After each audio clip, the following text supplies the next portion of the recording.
go across to General Atta Hasnain. Here in his capacity now as a member of the National Disaster Management Authority, General Hasnain has been on TV giving viewers updates from the ground. Finally, some good news, General Hasnain. 17 days, 400 hours, but you've finally managed to pull the boys out. I think it's a victory for India, a big success for India.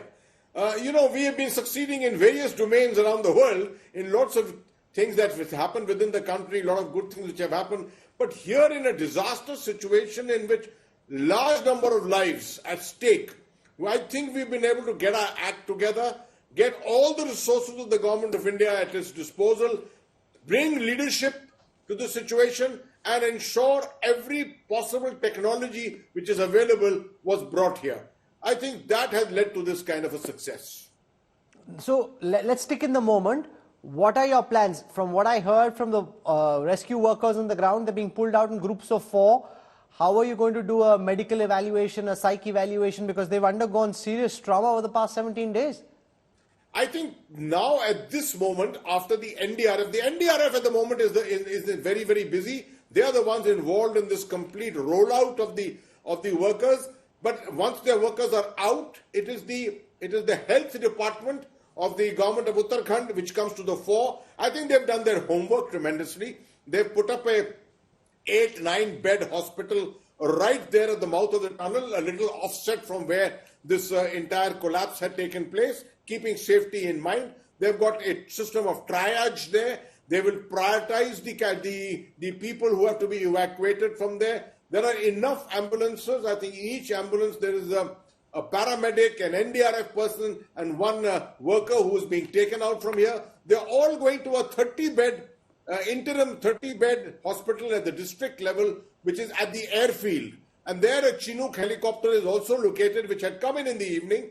If it was required to, if the rescue had happened earlier, they would have probably all been taken by helicopter to Rishikesh. But possibly they may wait till tomorrow morning, not to go through this arduous long journey to Rishikesh. They will be flown out in the morning to Rishikesh itself and the All India Institute of Medical Sciences, where I learned that 48 to 72 hours is the time that is being given to keep them there for detailed, thorough medical checks. You know, what's remarkable about this entire operation and the manner in which the Indian government apparatus has come together, you've literally spared no expense. All possible available technology, some of which worked, some of which didn't, has been brought in. So it really was an all-of-state approach to try and ensure that these 41 workers know that they're important. And I see some more pictures, some of the people who've been pulled out, but it really was an all-of-state approach to ensure that whatever the Indian state could do to rescue these workers was done to bring them out safe and sound. See, Rahul, the unannounced thing here is the manner in which the state governments also played a role.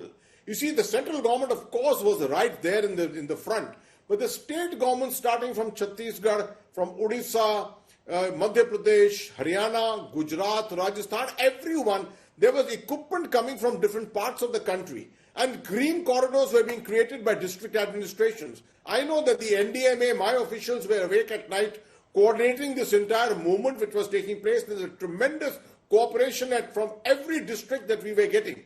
The railways got their act together. I think the Indian Air Force played a major role in this. Their ability to fly and equipment, diverse kind of equipment, all of that to a risky airfield. They brought in all this to a risky airfield, and I've been taking their chances with that. But at the end of it, I think nothing like success. While it might be premature, I want to ask whether you've been thinking about what happens to this tunnel per se. Now that this debris collapse happened, you've cleared it out enough to bring the workers out. What happens to that tunnel construction work? That's a secondary thing subsequently. The first thing which is going to happen, at least in my organization, I'm quite aware, is the fact that we will take a cue from the Prime Minister's 10-point program on disaster management, that every disaster has certain lessons to be learned. Those lessons must be learned before they are forgotten. They must be properly documented. There should be an all-of-government approach in making sure we learn the lessons and document this correctly. There are some laddus being distributed, General, at this moment, where my colleague is. So I just want to see if we can capture those images of laddus being distributed where VK Singh is, and they're celebrating this moment with 17 workers who've now been pulled out of this tunnel.